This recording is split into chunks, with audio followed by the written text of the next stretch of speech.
Welcome to Science on Tap. My name is Susan Knight. I work at UW Trout Lake Station, about 10 miles up the road here. Wonderful to see you all.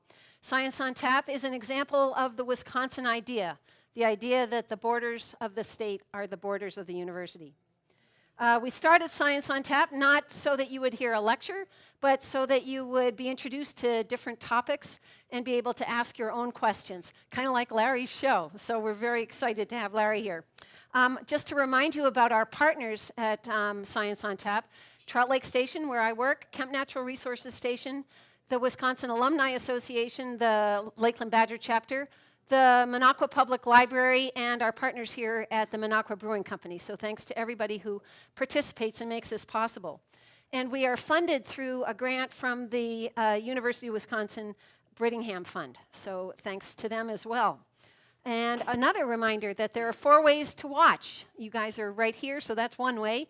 You can also watch at the library. We're live streamed at the Minocqua Public Library, and often, I'm not sure about tonight, at the Eagle River Library and a couple of others. But you can also watch live from your own home if you've got fast enough internet. You can watch live. And then we also archive everything. So we archive the entire production, and then we also make about a 5 to 10 minute short. And within a month or so, those are available. And you can get just kind of a snippet, a little taste of what it was about. So thanks for participating. Our next regular evening Science on Tap will be not until October 3rd. And our speaker will be Kathy Kramer. And her topic will be the politics of resentment, rural consciousness in Wisconsin. Politics of rural Wisconsin. So that should be fascinating. But our next Science on Tap event is actually a field trip to Kemp Natural Resources Station, where we're going to be talking about wetlands. We have a couple of former DNR people who are going to be telling us all about wetlands. It's a half-day event, and we'll have more details in an email that will come out later, probably 1st of August or so. But that will be September 15th, a Saturday, so you might want to put it on your calendar. It will be limited how many people we can accept. So half-day trip, September 15th to Kemp to learn about wetlands. But tonight, we are privileged to have longtime Wisconsin Public Radio host Larry Meiller. I'm sure everyone here has listened to Larry on the show. Everyone's heard Larry on the Larry Meiller Show, which has been on Wisconsin Public Radio, Monday through Friday, 11 to 12:30 for how many years?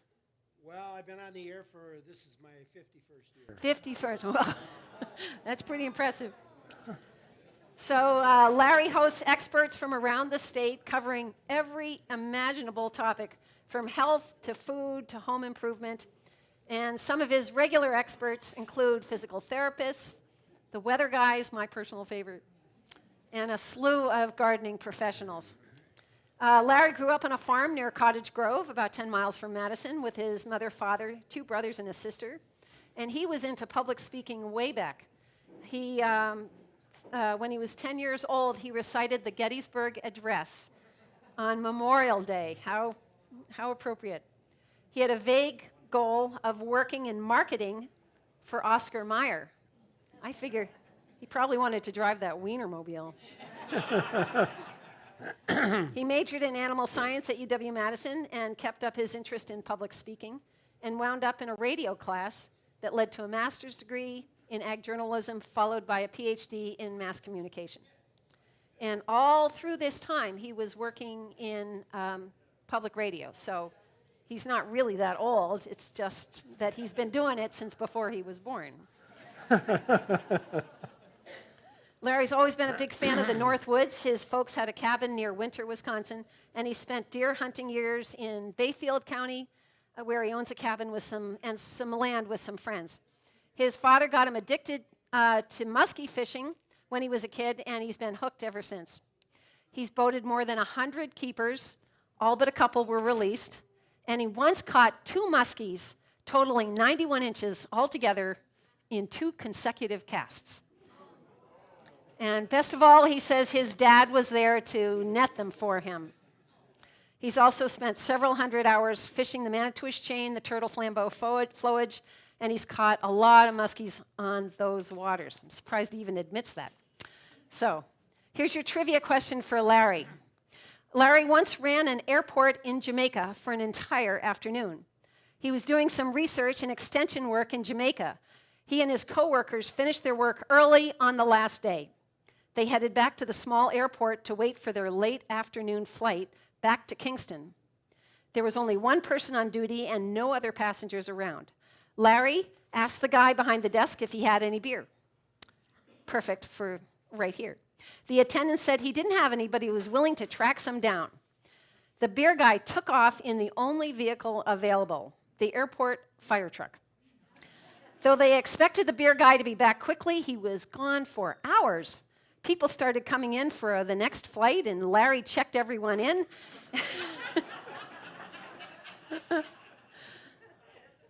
Finally, the beer guy came back. Where had he been?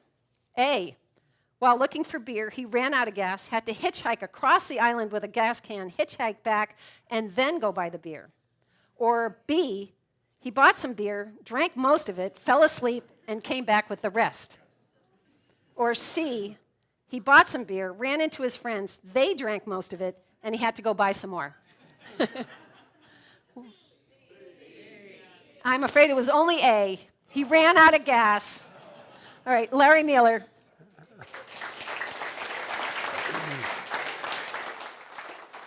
That was before 9/11, obviously. I asked him for some beer. He ran out of gas. I was helping people, and as the plane was coming in, the fire truck comes boiling across the runway, and so where have you been? I ran out of gas. I had to get gas, and then I had to run to get the beer. And I said, well, now our plane's here. And he said, well, do you still want the beer? So he had a case of Red Stripe, and I said, I'll take the case. So I bought the whole case. I took it on the plane, and it was a 20-seater, and I handed out beers to everybody who wanted a beer. So that's one of my stories. I can also tell you about getting run off the road in Pakistan, or being accused of working for the CIA when I was in Nicaragua, and some other events you might want to ask me about later on, but I'm not going to talk about that right now. Right now I'm going to talk with you about Wisconsin Public Radio, and thanks very much for inviting me. Big thanks to Susan and Carla and Hank and Scott from Kemp, who got a hold of me. Hank got a hold of me about a year ago, and so this has been in the works for a while. And so I thought, well, I'll talk a little about the history of public radio during my time there, and also how public radio has changed a lot over the years. We can talk about some of those changes. I'll have plenty of stories, I hope, in my comments, and I'm going to talk a little bit about the future. As you know, I have many guests on my program, and many of them are authors, and so when I speak, I like to bring some of those books to my speech and have a little drawing for those books, just sort of as a way of my saying thanks for inviting me. So that's my little gift to you tonight. So I hope everybody's got their names in here. I've got a half a dozen books. They're all really their favorites. So there's not a bad one in the bunch. And you know what? When your name is called, just come on up. Don't worry about me talking, and pick the book you want.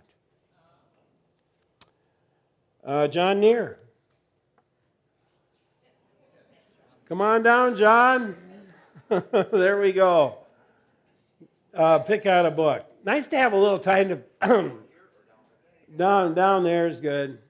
Nice to have a little time to prepare for this. A couple of years ago, I was asked to attend a Wisconsin Public Radio fundraiser out of town, and I said, "Yeah, sure, I'll be glad to do that. Do I have to give a speech?" And he said, "No, you don't have to give a speech. Just I was told that all I really needed to do was show up and kind of mingle. I thought, this is really good work. So I went, arrived. There were probably 300 people there. And we had some wine and a little cheese and a little more wine. And then we were sitting down for dinner. And when the Master of Ceremonies was introducing guests, he then introduced me as the banquet speaker.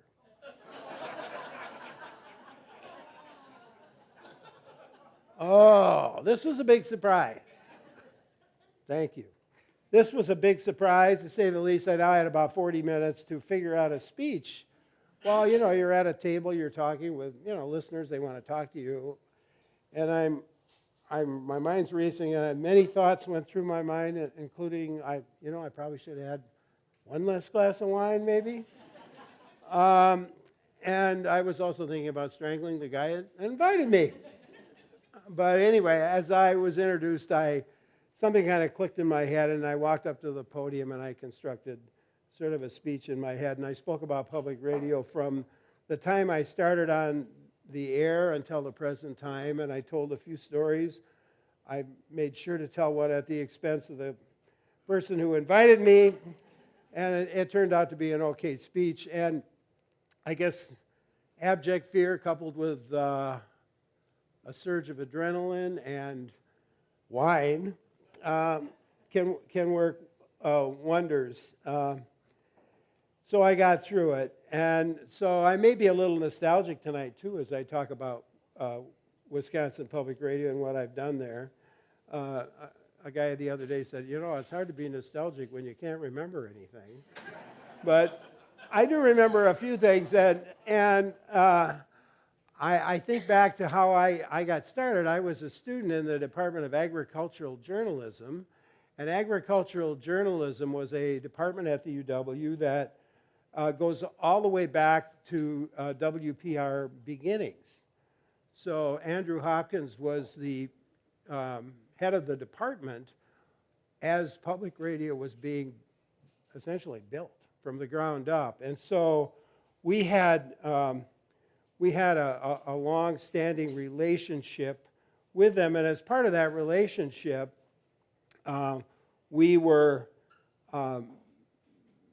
Andy Hopkins wanted us to do farm programming and wanted to do some consumer programming because that seemed to make a lot of sense. So we had a farm program, half-hour farm program to start things out. We had they called it the Homemaker Show, and those were two of the programs that aired on Wisconsin Public Radio way back when, and they were from our Department of Ag Journalism. Ag Journalism paid for the faculty and staff who worked on those shows. And those two shows were kind of part of a broad mix of shows that aired on Wisconsin Public Radio. We had, of course, music. We had recorded lectures from classes, and we played those a lot. Sometimes the professors had been dead 5 years, and we were still playing their lectures. We had specialized shows like Chapter a Day has been there forever. And all those programs aired on the one network. So you would get a little music, then you'd maybe get some news, then there might be the Homemaker Show, then there's a farm show, then there's a news program. And that was pretty much the nature of our programming at Wisconsin Public Radio when I started back in the 60s. I fell into it. As Susan was saying, I took a course in broadcasting in my senior year at the UW, and I'd taken many courses in ag journalism. I was an animal biology major, but I loved the communications classes, so I just kept taking them. And I took Maury's class in my senior year, and Maury was going off to Colorado to teach a summer course in Colorado, and he didn't have anybody to do his half-hour radio show. So about halfway through the class, I guess he must have figured that I'd be good enough. So he said, hey, would you like to go on for a master's degree? And then you can do my radio show while I'm gone, and then finish up. And I didn't have any job prospects. So Sure, why not? So I started in, and I was not very good at all on the air. I got some help from Carl Schmidt. A lot of you probably remember that voice. Ken Ost was another guy who gave me a lot of help, and I got better. And summer, Maury came back after the summer was over, and then I was his assistant, and then about halfway through that time period, Maury suddenly gets a promotion to a deanship. And so now the department is looking for somebody with a Ph.D.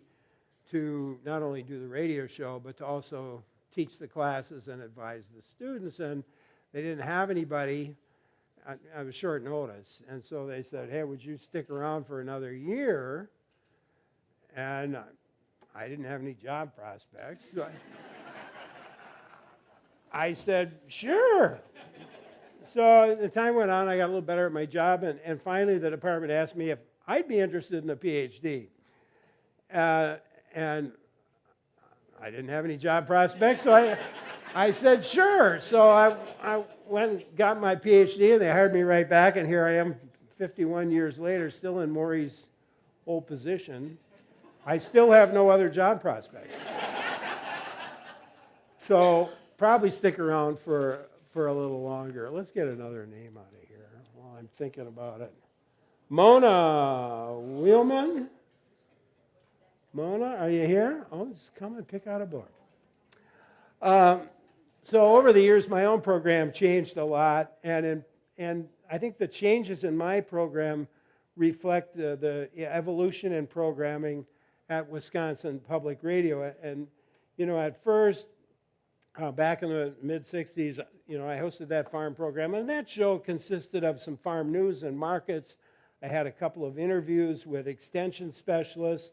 Each one was 6 or 7 minutes long. And at the time, there were 124,000 farms back then in Wisconsin. They averaged 125 acres. Today, we have 77,000 farms, and they average 205 acres. And as farm numbers declined, and as farmers looked to other sources for information, we changed the program. So it became an hour long. So we kept the farm information in it, but we combined elements of that half hour, the extra half hour, with features that were more consumer and just general orientation types of things that we felt would attract a broader audience. And I co-hosted that hour. Then they wanted to co-host with me. So I co-hosted with a number of people over the years. One particular I remember, a guy by the name of Chris. He's quite successful professor, author of several books. But he was a Ph.D. student at the time. And he was quite taken with his own baritone voice. And he loved his voice. And he loved to say, yours is kind of squeaky. So I heard enough of that. So I decided to play a little trick on him. So I typed out a letter to Chris. And I had a friend transcribe it into longhand. And then we dumped a bunch of perfume on it.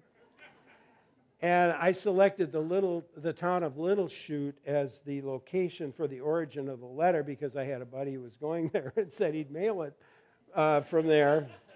So in the letter, I pawned myself off as a young woman who had become entranced with Chris. And I talked about the lack of eligible males in Little Chute. And I said that I longed to meet him, and the one phrase I had was, chills run up and down my spine whenever I hear you say, it's 12 noon.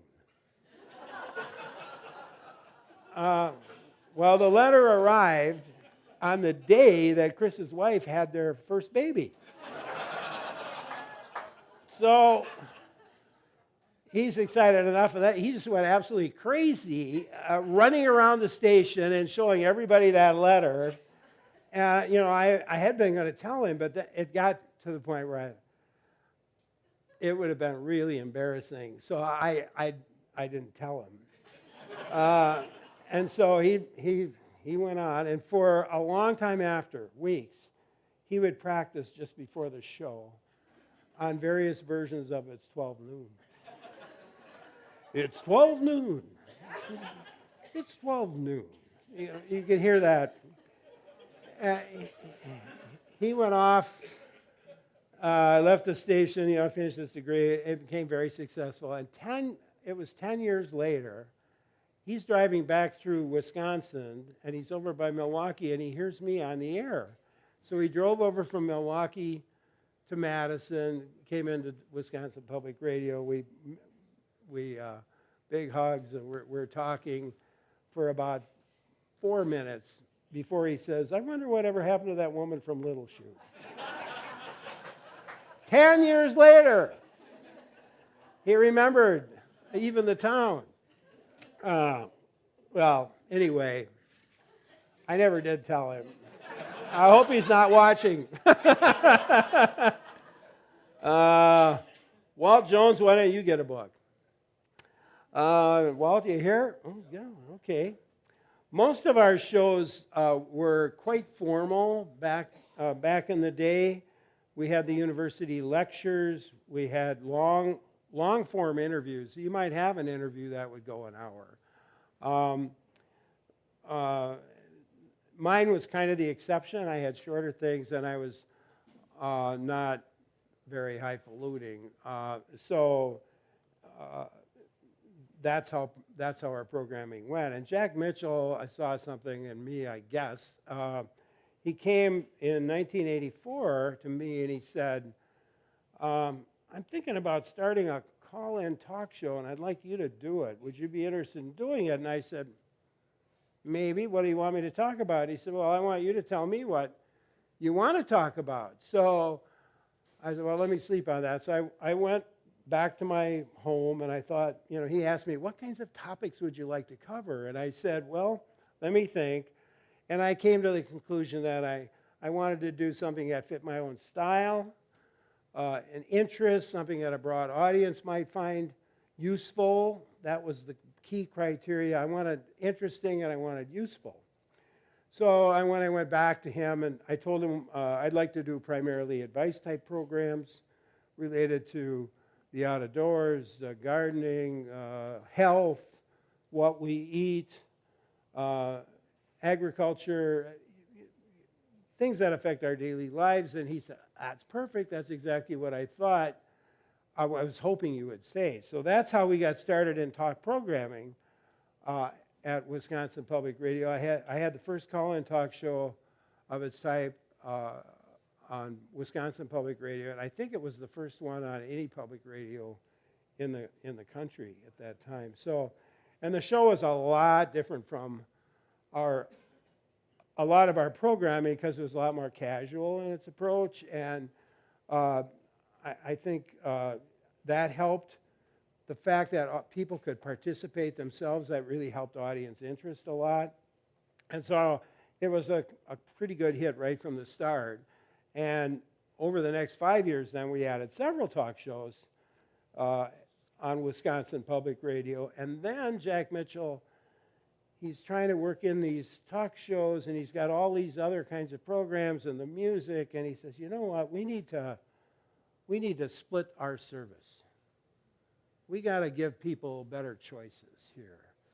So his idea was to provide listeners with better options, but also to make the programming more consistent throughout the day.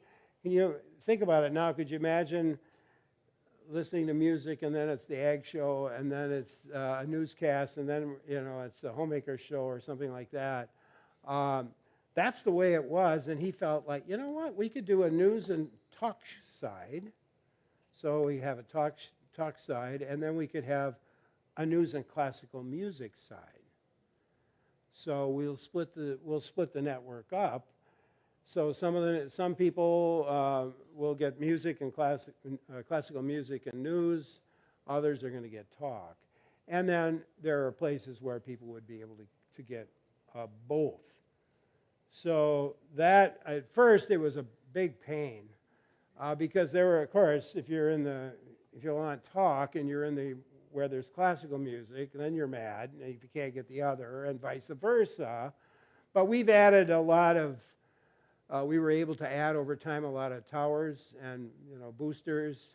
And so I've got some copies. By the way, you'd all better not walk out of here without at least one pen. On the table back there, there are some felt tip pens and some other pens and some buttons. And Jeffrey Potter, the marketing guy, says, you better not come back with any of those. So please take them. But if you look at the little card, there are 18 stations on the talk side, and 2, 3, 4, 5, 6, 7, 8, 9, 10, and about a dozen on the classical music side. So now pretty much wherever you are, you're going to be able to hear both of them. But the talk, actually the news and classical music side is the #1 station in Madison, beats out the commercial stations. But the talk does pretty well too, and talk raises more money during fund drives. We like to lord that over people. Talk shows. I clearly remember my first talk show. I had to come up with a topic, of course, and I didn't know if anybody would call in. I had no idea what was going to happen, so I thought, pets. Let's talk about pet care, pet health. And I had a couple of guys I knew. Dick Bristol is a veterinarian with the UW, and John Skinner was a small animal specialist. So I had the two of those guys come on the show, and I was nervous because I had no idea if anybody was going to call in. And but I gave the number, the lines lit up, and so now I'm wondering, what are they going to ask? For questions, are these going to be insightful, in-depth kinds of questions, or what are they going to be like? And so I go to the first call, and the first caller was Grace from Stevens Point, Grace Pearson. She called many times over the years. And so I'm waiting for that question, and the first question is, how do I tell if my cat is a male or a female?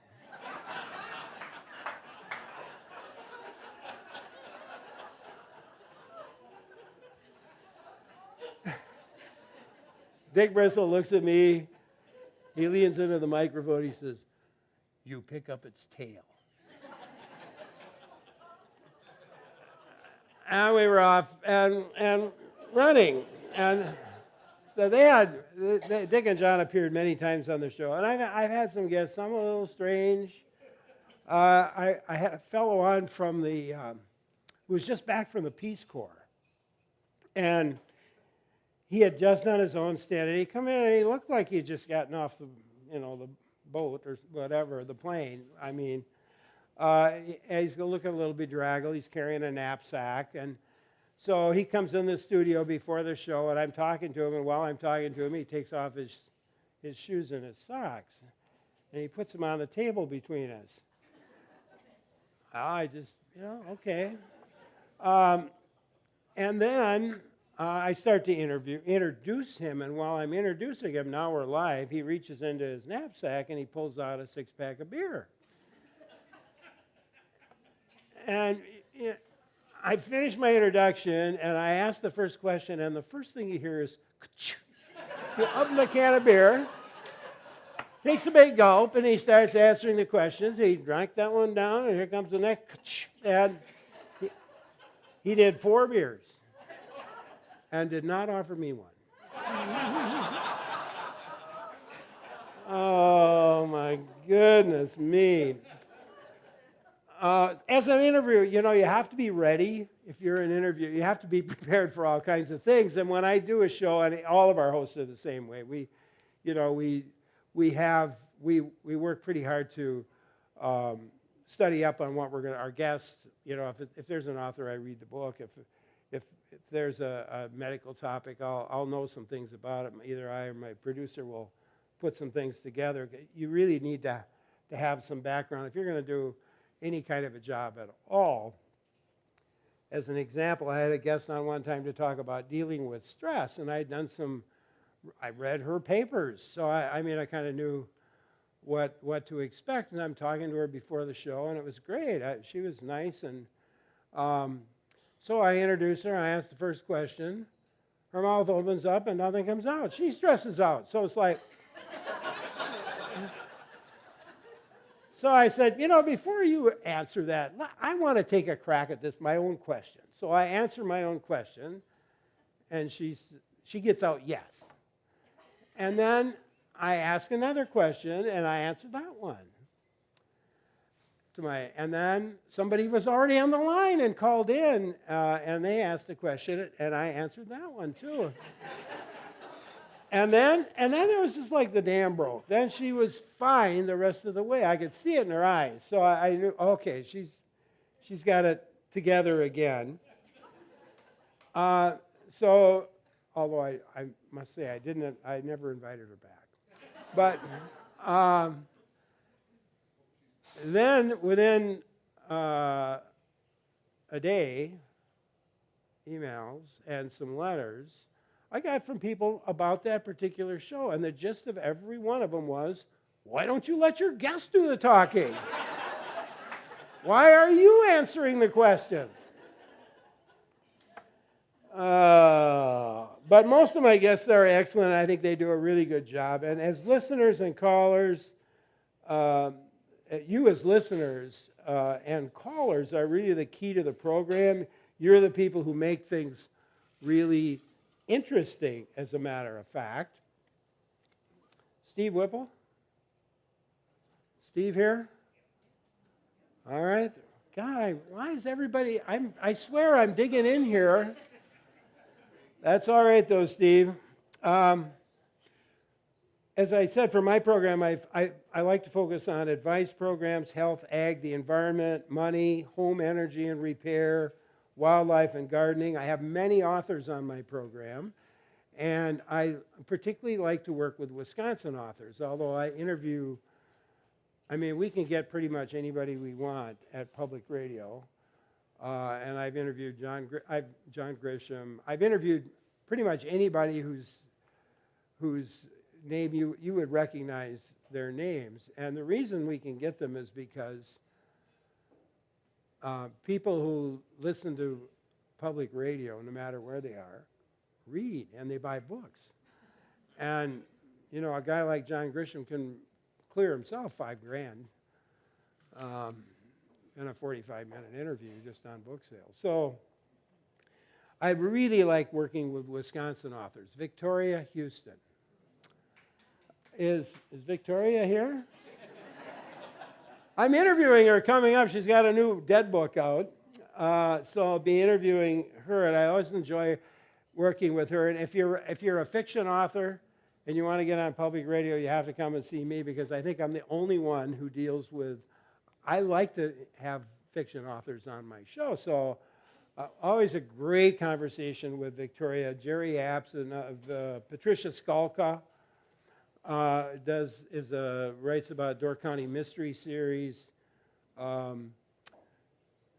Jennifer Cheverini's had some, a Madison author, and she's had some New York Times #1 bestsellers. So I really enjoy working with those folks.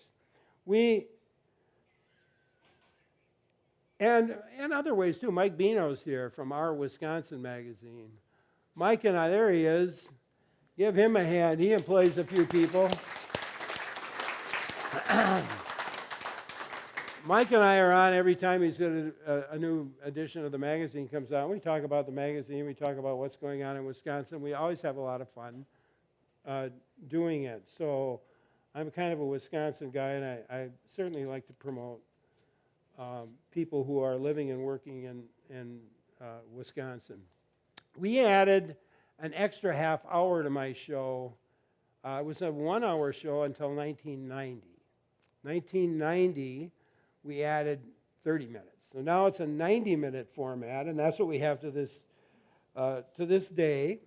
So I'll have one guest, usually on Fridays. The Garden Talk guest will be on for 90 minutes. Not always, but most of the time. And the rest of the week, typically I will have 2 guests for 45 minutes each. I did some calculation. I was trying to figure out how many interviews have you done. I've done more than 10,000 interviews over the years. And listen, maybe as a result of that, listeners get to know me, think of me as a friend. That's one of the enjoyable parts of being on the air. I had a woman write to me once and say, I know you like to camp, and I know you're a good fisherman. Would you take me camping and fishing? No. That's a good one. That's a good one. But it really was because she called too. And I had to talk to her on the phone. And I didn't take her. I told her no. But I told her how she could, I talked to her about some little programs that the DNR was running and that her county was running, and for getting out fishing. And so I think it all worked out. I really like the fact that people, my guests have been able to help a lot of people over the years. Sue Lampert Smith, who is communications specialist at UW Health, she came by to see me a couple weeks ago about a phone call she had gotten. I had hosted a show with a doctor, UW doctor, talking about Parkinson's and Huntington's disease. And this fellow called right after the show, called her and said, I'm from northern Wisconsin. I have Huntington's disease. I had no idea we had a Huntington's disease center in Madison. So, there's somebody that's going to hopefully get some expert help there or assistance. And you get a lot of mail from people who say, I'm sure glad I heard your show about sleep apnea, because now I'm on one of those CPAP machines and my nights are a lot better. Or thanks for helping out with my flowers. Or I've had even child care kinds of things that we talked about. So that's always kind of the best part. And the fact that you call in, that listeners call in, really greatly helps everybody gain from the show. We've done some research on this, and I'm not going to describe it here, but if you want to know how we did it, we were looking way back when we were starting these call-in shows. We were getting some feedback saying you got to have a proper interview with the questions answered asked and answered in a proper way. Well, that's never the way it works in call-in radio. But what we found from our research was that people like the call-in format better, and they also learn more from it. We were able to prove that, actually, and so that helped add to the call-in shows. And basically what it comes down to is you're always doing something else when you're listening to radio. Do you ever sit down there and look at the radio and listen to the radio? You might glance at it when you're in your car or whatever, but we always do something else. And you hear a voice, and you hear a couple of voices talking. Well, I'm not too interested in that. But then another voice comes in, and that can cue you back in. Oh, here's somebody else. Even without thinking about it, you may listen just to hear that new voice and what that new voice has got to say.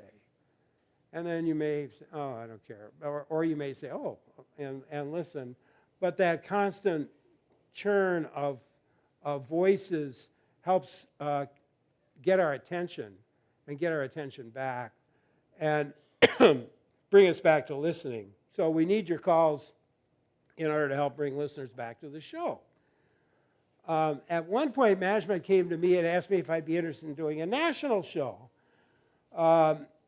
Our first responsibility is always to you, Wisconsin residents. That's our responsibility. So any national show has to be applicable to the people here.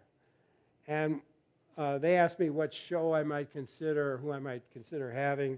And one of my very popular guests at the time was Patricia McConnell, who was an animal behaviorist. And I thought, we could do a pretty good animal behavior show, and I think that would have very broad national appeal, but certainly would appeal to people here. And so I suggested we approach her, and we did, and we started a show called Calling All Pets. How many people have heard that show? Probably, quite a few. Okay. Oh, she did. She spoke at Science. She's a wonderful, wonderful person. And we had a lot of fun for 10 or 11 years doing that show. I kind of miss it myself. There are always you can't believe the kinds of calls you get from people. A couple of favorites. One woman called about her dog and its shock collar. So to make a shock collar, where you probably all are familiar with shock collars on dogs, you have an underground electric wire that set up, and then you have a collar on the dog, and when the dog gets close to the edge or to the wire, the collar starts to beep, and then the dog gets a shock if it goes any further. So she put one on the dog, and she said the dog walked up and got shocked and stopped and then went back, got shocked again. And she said, then, like the next day, the dog walks up, and the collars always beep to let let dogs know they're getting close. So when it started to beep, the dog sat down and sat there for hours. And then the battery died, and the dog ran across.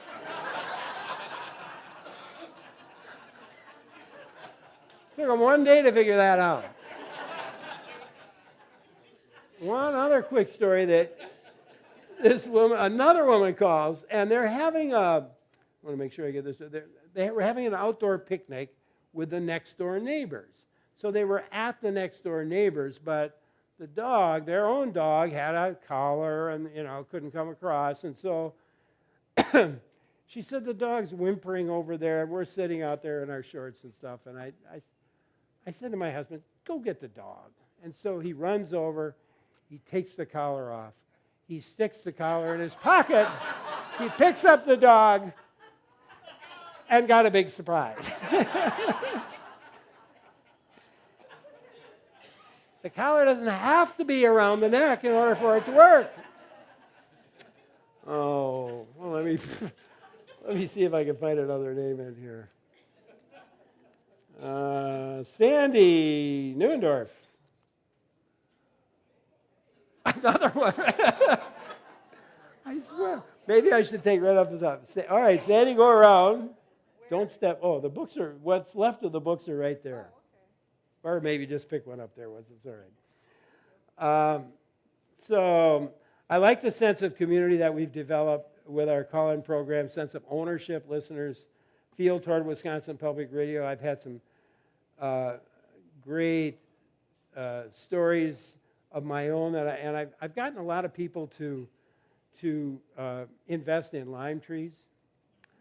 I'm not a great gardener, believe me, or an excellent plant person. I know a few things, but I have this lime tree that my daughter, when she was 5 or so, named Limey.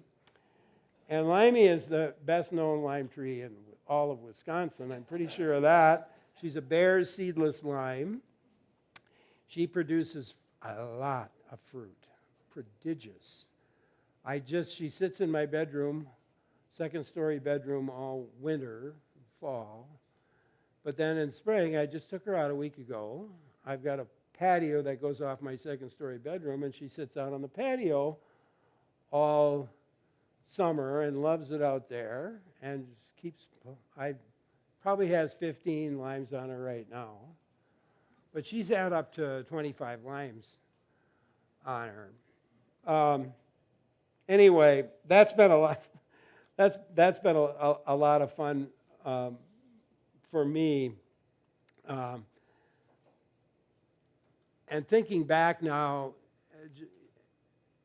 I started with this 30-minute farm show, and then I had a 60-minute farm and kind of consumery show, and then I have a 90-minute call-in talk show on a whole variety of topics every single day. So that's, and as you know, other programs have gone through similar kinds of changes. On the technology side, though, that's kind of the biggest change for us. You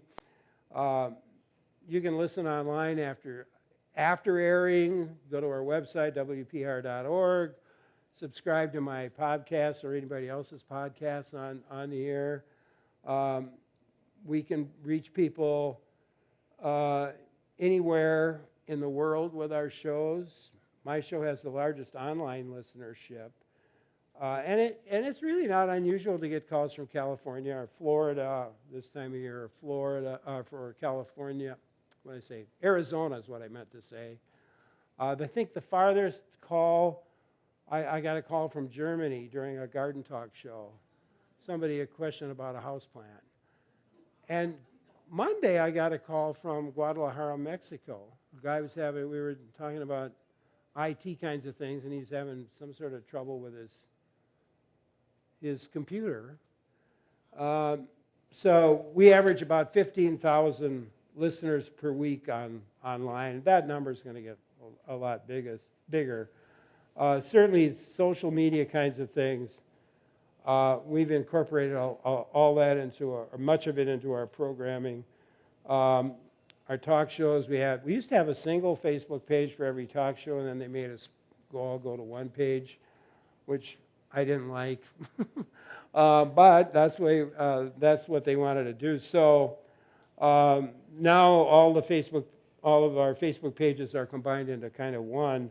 Our program, people use Twitter a lot, so those 140-word characters, messages many times a day. If you use Twitter, certainly you can tweet our show. If you want to do it that way, of course, email, you can do that. If you don't want to go on the air, if you don't want to wait online, or if you're at work and you don't want the boss to know. A lot of people tell Jill when she takes the call, well, my name's not Harry or whatever, but that's the name I'm giving you, and I'm giving you a different town because I'm at work and I don't want the boss to know it's me. So we're seeing we have about 83% of our total social traffic goes through Facebook, counts for about 52% increase in Facebook traffic from the last year to this year. We have a 93% increase in Twitter traffic.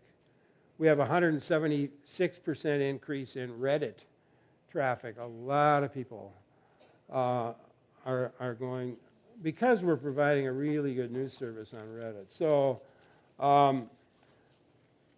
that's where we're going to be going for a while. And I think we're certainly pouring a lot of resources into that and into all of our programming. I just got an email today from our boss, Mike, and he said, we're having an ice cream social to greet all the new people from radio and TV, and they had an attachment, and I'm looking, and I said, how many are there? And I counted 25. There are 25 new people in radio and TV over the last few months, to get them all together for an ice cream thing. If for you guys, I know you plan a year ahead. If you have someone you think would be good for my show, you should let me know ahead of time, and I can have that person on my show, and I can plug the heck out of your thing up here. I'd be happy to do that, although it doesn't look like you need a whole lot of publicity. It looks pretty darn full to me, but I'd be happy to help that way. And I really encourage you to, keep phoning, emailing, listening, posting on Facebook, no matter how you do it. Twitter, just keep listening and talking to us. Our community of listeners is not just Wisconsin anymore. It's a broad audience of smart, lively people who are connected to the web and us in very intimate ways. And so I'm loving what I'm doing. As I still have no job prospects. Probably stay a little longer. Been a lot of fun for me to talk with you tonight. And thanks for inviting me, and I'm happy to answer questions if you have any.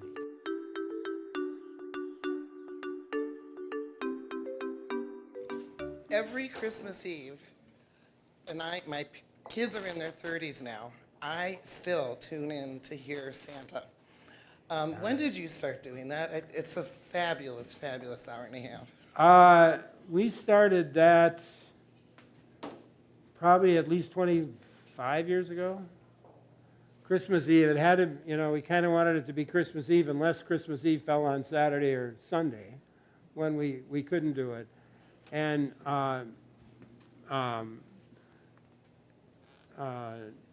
we've had, I'm trying to think, just two people have done it over the years. The guy who's doing it now he's done it for 20 years. He does it. He brings in an elf with him, and then he heads right from the show to home in Minnesota. And I don't know how many people have heard the. What did I do? Screw up here.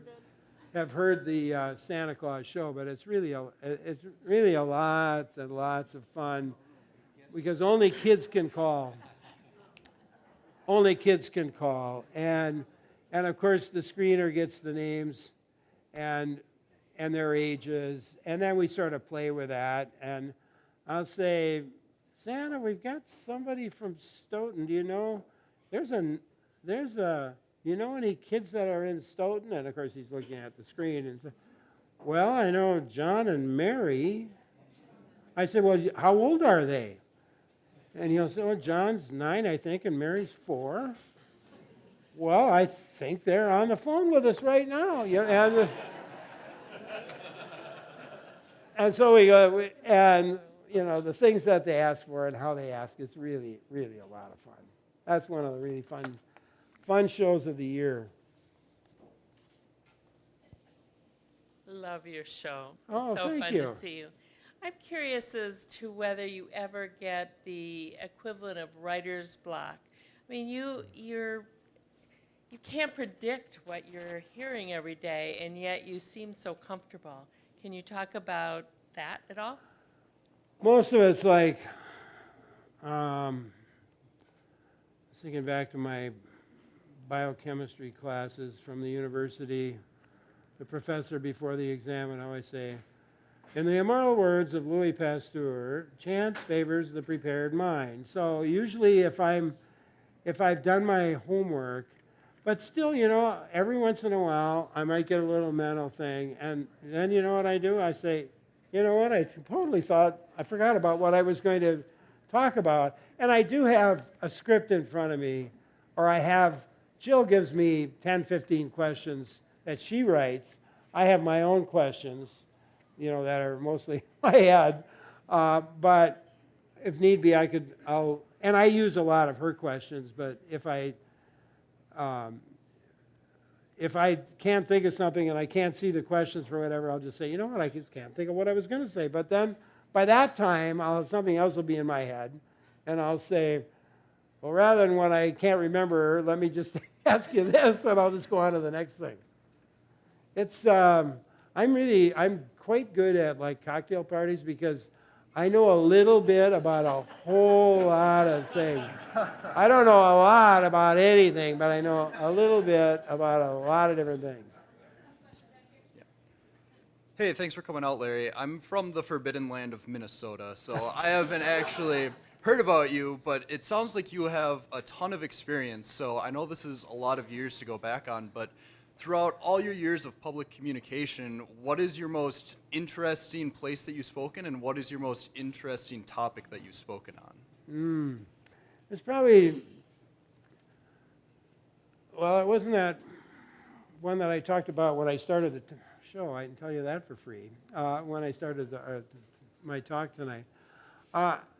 Interesting place, unusual places. I've done shows from the domes in Milwaukee and from a boat, and I've done shows at a lot of events like the Electric Show, blanking on it now. I like Bayfield a lot. I do this Bayfield and Bloom, and I've done that show for 20 years, and there's always a couple hundred people that show up, and it's the Bayfield Master Gardeners. It's always on my birthday or close to it. So an artist up there is a beautiful artist, does beautiful work, paints a birthday card for me, and they usually have a cake, and so probably for it's kind of a enjoyable time. But really, I look forward to most of my shows. The shows Jill and I said there's a set kind of shows that I'll do. And so within that framework, there's always a garden show on Friday. There's always an outdoor environment show on Wednesday. On Monday, a lot of times you deal with health. Tuesday, we're going to have authors a fair amount of time, although Sandy Sawchuk comes on Tuesdays. Thursdays, I might have a builder on, or a little bit more, or a mechanic. The guy from Smart Toyota is really good. So I've got, within that framework, I've got. That's where I work, and so interesting. I mean, I find most people interesting. I've interviewed a lot of authors, for example. You can hardly name one I haven't talked to, on the bestseller side. But frankly, I get just as big a kick out of talking to Jerry Apps about his book on one-room schoolhouses, or Victoria and I have these great conversations. You should be sure to tune in.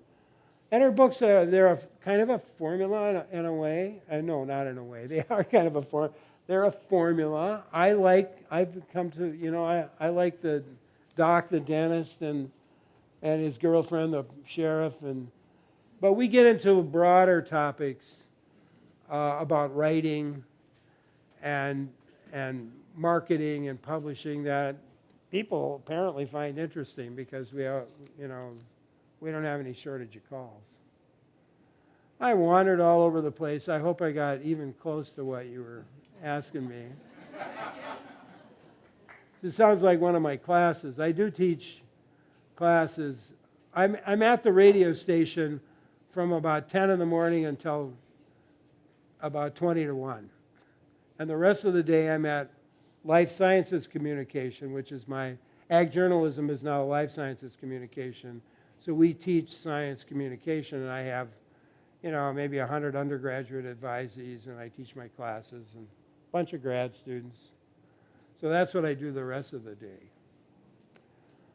And then at night, if it's an author, I usually read the books at night. So that's how I keep it going.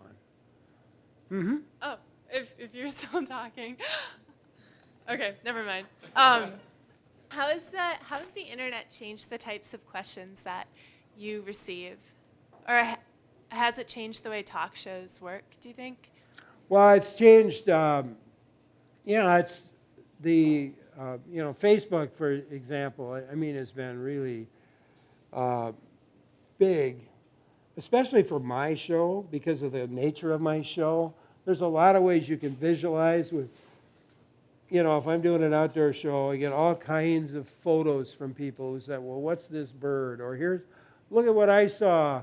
And so they're participating, or what's this insect? Or can you figure out what this weed is?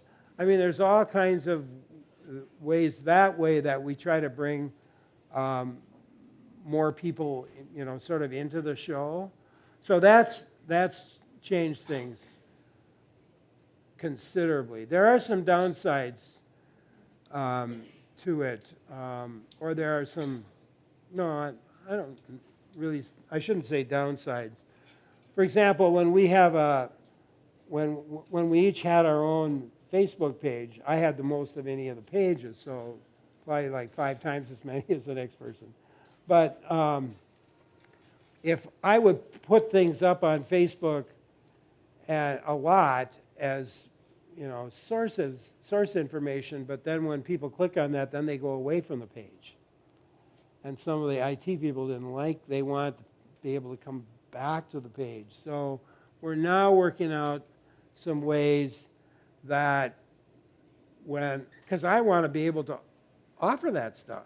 So we're working on some ways now where I can still be able to do that and not impact in a negative way people going away from Wisconsin Public Radio's pages. I probably shouldn't be saying this, and here I am on camera doing it, but that's exactly, the reason is we want people to stay on our pages. So we're working on that. There's some different ways. I'm thinking Pinterest and there's a Facebook, forgetting what it's called now.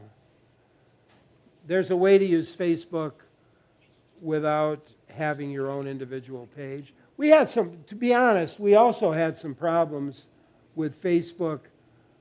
Joy Cardine, I love her, when she retired, we couldn't change the page.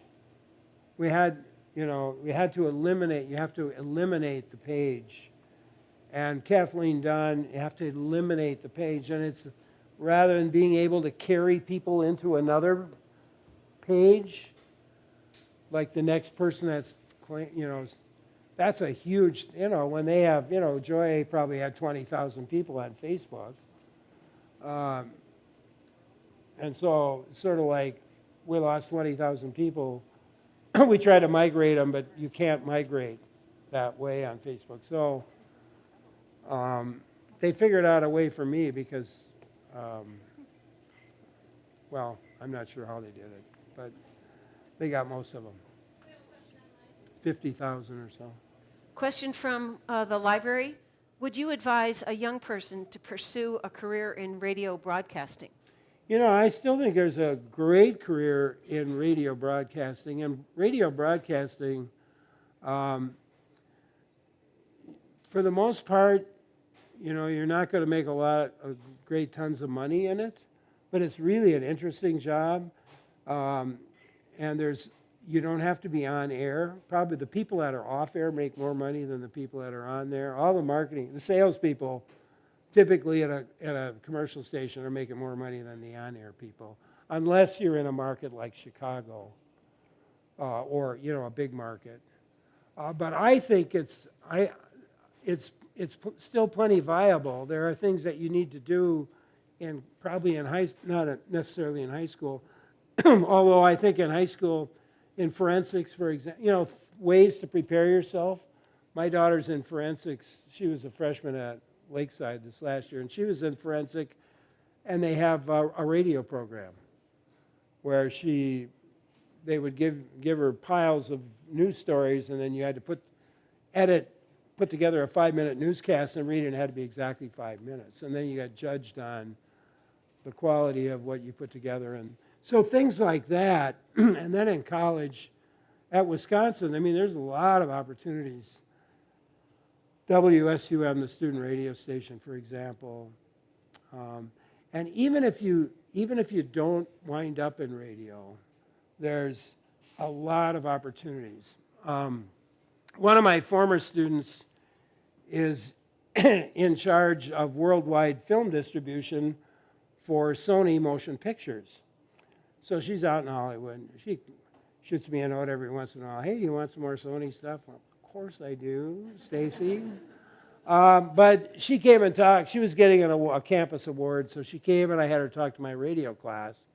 And she said, here I am. I'm not in radio. I am doing this work for Sony Motion Pictures. But she says, I use something from Larry's class every single day. And they're all sitting there with listening, mouths open. Larry told me that she says, I have to talk to people all over the world. We've got movies in every corner of the world, and so I'm on the phone every day with people, and my mode of communication is the phone. And she said, you told me in class that you can hear a smile. So I paste a big smile on my face every day when I'm on that phone. And so, and of course, not 2 days earlier, I had told the students, my own students the same thing. So next time they were doing ads, they were all. So anyway, that's certainly, it gives you, in terms of social media, a broadcast class, for example, the style of broadcast writing is very much like blogging, social media kinds of things, and the things you learn about how to do an interview and how to get that interview up and so forth. Those are all things you're going to can use in a whole variety of jobs. So, yeah. Hi there. So actually I have a show on WSUM down in Madison, and during my training we learn about, trying to have a very standardized, enunciated broadcast voice. You're in a very interesting position for Wisconsin Public Radio, so I'm wondering, do you try to talk a certain way on the radio, or do you just go full-fledged Wisconsin accent, or talking to so many people, have you noticed an accent across the state? It's just a general question. Well, there are accents. I mean, you can tell people, from Green Bay area versus probably this area versus La Crosse. There are definite, even within the state, there are little differences. The television news, for example, it's that Midwest, what they want is a Midwest tone, accent. Anybody remembers Dan Rather from years ago? The first time I heard him speak off air, I was like, oh, because he's from Texas, and he has a big Texas drawl when he's just talking to a group. But when he's on the air, he just turns that off and turns into his Midwest. I think, to some extent, I want good diction but I don't want it overdone. So I try to work with my students on that. When I teach a class, my students, let's say you have a 5-minute newscast they're going to work on. So they'll write a 5-minute newscast script, and then they all have gotten jump drives at the start of the semester. Then they go to one of our studios, and they record that 5-minute newscast. I get the newscast, the script, and the jump drive. Then I sit down and I copy edit their newscast for broadcast style, a conversational style, and then I listen to their recording, and then I record critiques on their drive, so that everybody gets an individual. That's why you can only have about 20 students in a class like that in a semester. You take 5-minute newscast, that's about 750 words. 20 students, that's about 15,000 words, and 20 5-minute pieces, and you're putting them in and taking them out and all this and that, making comments. So and then you have to get it back the next class period so you can give them another assignment. So I think people should, I think sometimes people try to be somebody else. There's somebody they sort of may admire on the air, and they want to sound like them, and I don't think that works very well. I really do think you need to develop, be yourself more and develop your own style. If you're enthusiastic, your diction is pretty good, you know how to look at a script. If you've got a script in front of you, you need to learn so that you are reading a line ahead of what you're speaking. So if I'm saying something, my eyes are already down to the next line. If I'm actually reading it straight, which I almost never do, I sort of read around the copy. But I tell you, I had a woman on, a physician on the show, and she was doing and gonna and being.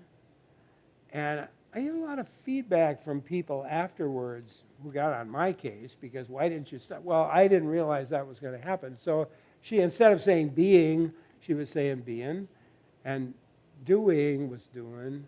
And so she was in that vernacular. And so in her position, people, at least the ones that were listening to my show, expected a more proper English. Now, I listen to some, I'll turn on a sports talk show, and if I hear being and do it, it doesn't bother, that's not probably going to bother a lot of people. Although I still would use being and doing. Another question back here. Yeah. Hi, Larry. Thanks so much for answering all of our questions, by the way. So I listen to a lot of podcasts that sometimes have a delivery that feels a little bit maybe pretentious. And so it really stuck out to me that you said you wanted to create a show that was useful for your listeners, I guess that they could connect with.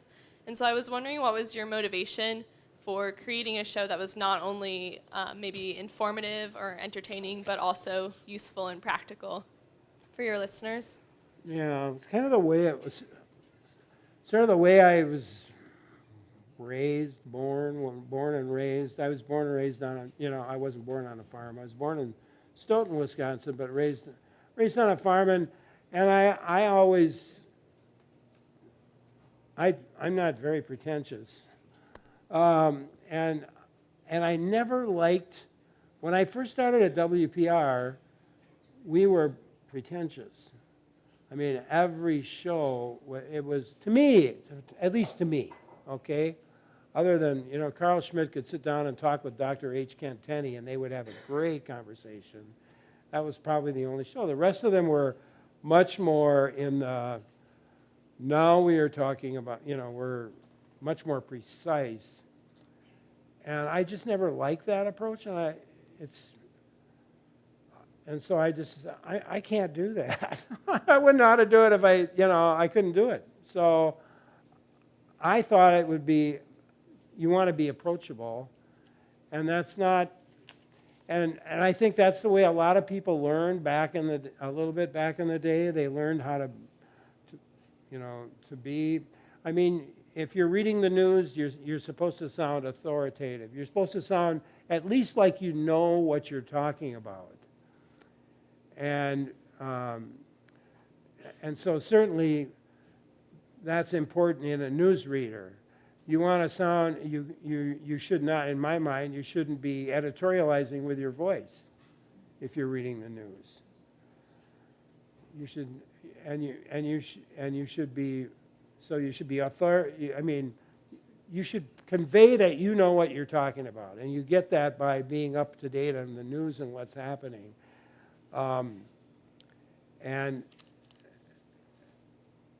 And so when Jack Mitchell asked me to do that, would I be interested in doing a call-in talk show, I wanted to get as far away from hour-long interviews or lectures as I could. Just my own,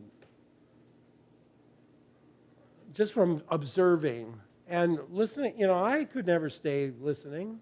I mean, what's the average? 3 minutes? About 3 minutes before your mind wanders. That might even be less than 3 minutes now. Probably more like 2. That's one reason why you have to, when I'm talking to my students, I build in, I just like here tonight, I have lots of stories that I build in because that I know people are, oh, she's cute, or, oh, God, I've got this test, or, people are running those things through your head, and you got to get them back to listen to you. So, did I answer anything? Well, we have another question online. All right. Yeah, another question online. How do you keep the show politically neutral, or is that not a concern? I don't deal with politics very much. I deal with, I mean, some of the, I got some awards for some shows I did, going back to the one time, kind of the things that we do that are political are as it relates to natural resources. And I got some really good during remember the fish spearing, native spearing? You would remember that very well. And I had somebody, I'm forgetting the name of the group that was anti. Yeah, PAR? Yeah, PAR. So I had some shows with a PAR and a native one of the head people, and then somebody from the DNR. So I had 3 different people on, and so I mean that's political. But I try to be as neutral as I can in situations like that.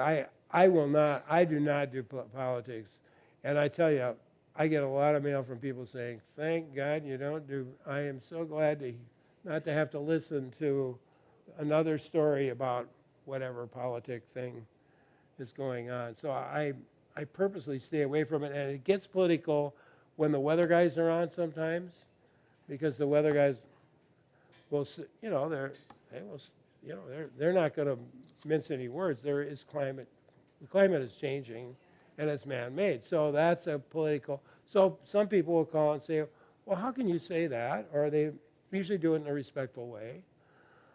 So that's or let me think. I mean, sometimes, even with animals, even with sandy sawchuck, sometimes it can get a little political, depending on how people feel about animal welfare. So that's as far as I get when it comes to that kind of. I stay away from. I mean, if I can have a lot of fun, if I can get some good information to people, and if people learn something. Somebody did. One of my grad students, actually not one of mine, but another grad student said, "I wonder if anybody learns anything on your show." I hope so. I seem to get some mail. And anyway, we got permission from public radio. We got a list of. I wasn't involved in it. He got about 150 names off our listener list and their phone numbers, and he called them, and he said, "Can you tell me something you learned in Larry's show in the last week? Or did you learn something, and could you tell me what it was?" And they had 150 calls. You know how many people could come up with something? 150. Every single one of them. He was amazed. He said, "I can't believe it wasn't always brain surgery, but I mean, everybody learned something." So that's pretty cool. I find it amazing that people will call in and ask you very intimate questions, financial or health or something. They're asking the entire world, and yet they're asking as if they are anonymous, but I find that surprising. Yeah, some of it's I like to think that some of it is the environment that you create on a show. If I put somebody down, or if I ran a show like that, if I was in your face a lot, I'm pretty sure you would be not as likely to get those kinds of. So there's a certain kind of, I have this community of listeners, and they know me, and they know what I'm going to do, and they know I'm not going to put them down, or, I certainly try to respect every one of my callers and my guests, and I hope that comes through, and I think that leads to more openness. We sometimes get into some really personal kinds of things, and and sometimes I'm surprised. I think I've only had one show. I had a show where nobody called. A doctor came on my show and said, you know, I am so sick of attaching arms and hands in the fall. Can we do a show on farm safety, you know, around the harvest season? And I said, sure, I'd be happy to do that. And so had him on. We talked for 45 minutes and didn't get a single call, but we went through a lot. And he talked about different things. And my uncle had lost both of his arms in a corn picker. So, and he farmed for another 30 years after, milking cows and everything. But at the end of the show, he said, you know, I got a little brochure on what to do if you, with a finger or an arm, if it gets cut off, what to do with it on the way to the hospital. And he said, if anybody wants one, I have my, here's the number to call.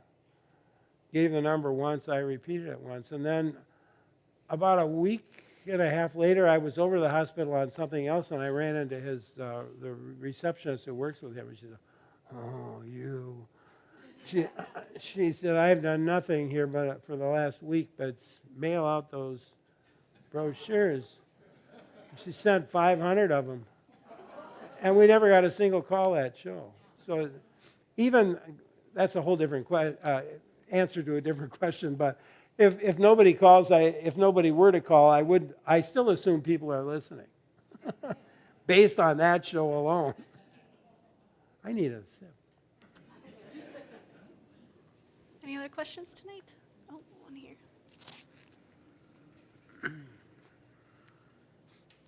I'm wondering what public radio shows, either of the Wisconsin or national or other states, that you happen to admire or really like personally.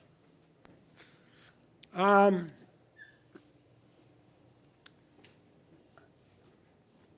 mean, On Point, I like On Point a lot, although I sometimes get irritated with them because they cut people off. I don't like that at all. But they deal with a lot of really interesting topics. I like a lot of, our own shows. One of the joys about driving up here is, for me, it's 4 or 5 hours. I get to listen to public radio the whole way up, which is really cool because I normally don't get a chance to do that. But I love a lot of the weekend shows.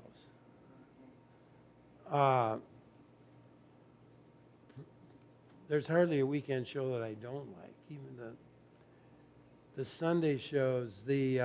And now of course I'm now not remembering the titles of the shows, but Away with Words. I love that show, and I was so mad when I found out they were going to be in town, and I wasn't going to be the person from public radio to be on with them. And Way with Words, and there's another word show that I like a lot, and of course the feature shows that are done on Sundays, on the weekend, I enjoy a lot. But the Saturday morning shows, we got a great Saturday morning lineup, and Sunday morning lineup. I love the whole. I'm usually off to church with my daughter, but in between time we're listening to Wisconsin Public Radio, and she gets a kick out of them too. So. Any other questions? Thank you so much, Larry Meiller. Do you have time for one more story? Well, actually, I was surprised nobody asked me if I'd ever had any other jobs. Because I always said I'd never had it, but before I got started in that, I was looking for a job. I was 19, and I needed a summer job, and I had a buddy who was from Stoughton, and his dad had the Olson's. It was a women's undergarment factory, and And they were there. They just went out of business probably 10 years ago. Anyway, I said, "Do you think I get a job over there?" And he said, "Well, that's my dad." And so I talked to the dad, and he said, "Well, I've got an opening for a diesel fitter." Diesel fitter. Okay, well, I'm pretty mechanical. I'm pretty handy. So I said, "Sure." This was on the phone. So I show up, and we're in the production line, and I said, "Well, what do I do as a diesel fitter?" And he said, "Well, the garments come off the line down here, and when they get to the end, you need to look at them, make sure they're okay, and then you just raise your hand and say, 'Diesel fitter.'"